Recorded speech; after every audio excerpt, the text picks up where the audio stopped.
Hi. So I want to talk about sex. I don't believe that sex education happens. I think you need to have a religious background to have sex education.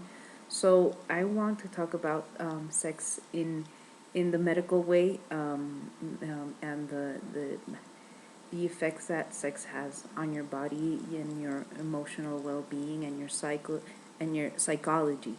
So, we have all grown up with those TV shows where they say it's okay to have multiple sex partners, and we have all seen those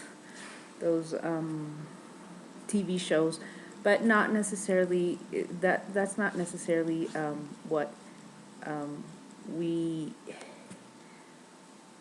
a trend to follow. Um, we choose what we do. Um, but I'm just going to share some of the things that the effects of having too much sex um, on the body. For example, you can have STDs. You can contract any. You can have any STD. It can be AIDS. It can be warts. It can be um, gonorrhea. So we have to be very careful in that aspect. So I'm going to share a little bit of the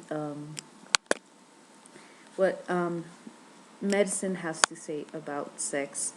So medicine, is it okay to have multiple sex partners? Well, it says that it's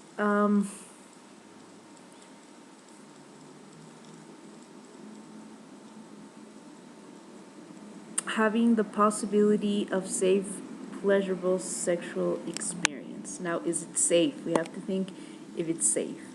What are the benefits of having sex? It's improved sleep, improved immune function, release of oxytocin, reduction in cortisol, and improved physical health. So having sex is beneficial, and it's improved longevity for men.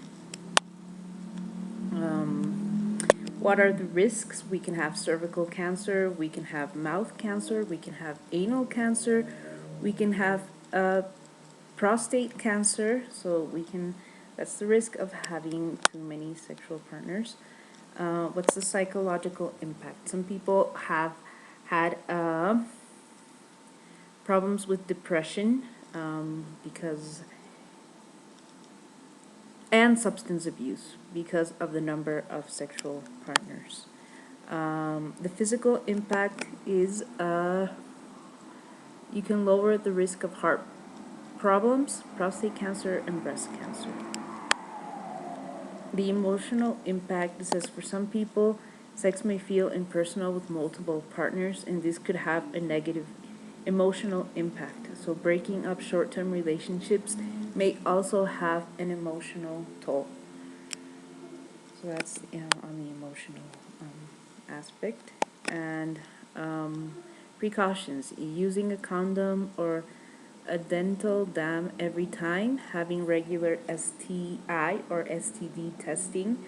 I think they should ask them in jobs before you have a job. You need to have your STD, STI tests.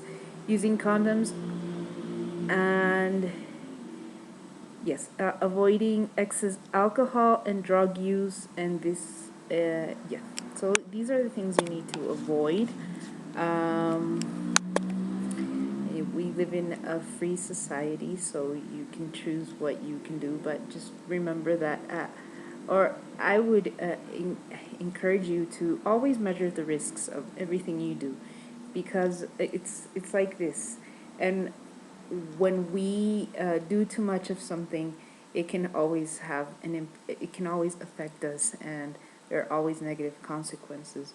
So we have to be responsible, and we need to choose wisely before we get into something, and we need to be aware of that. So that's what I wanted to share. Bye.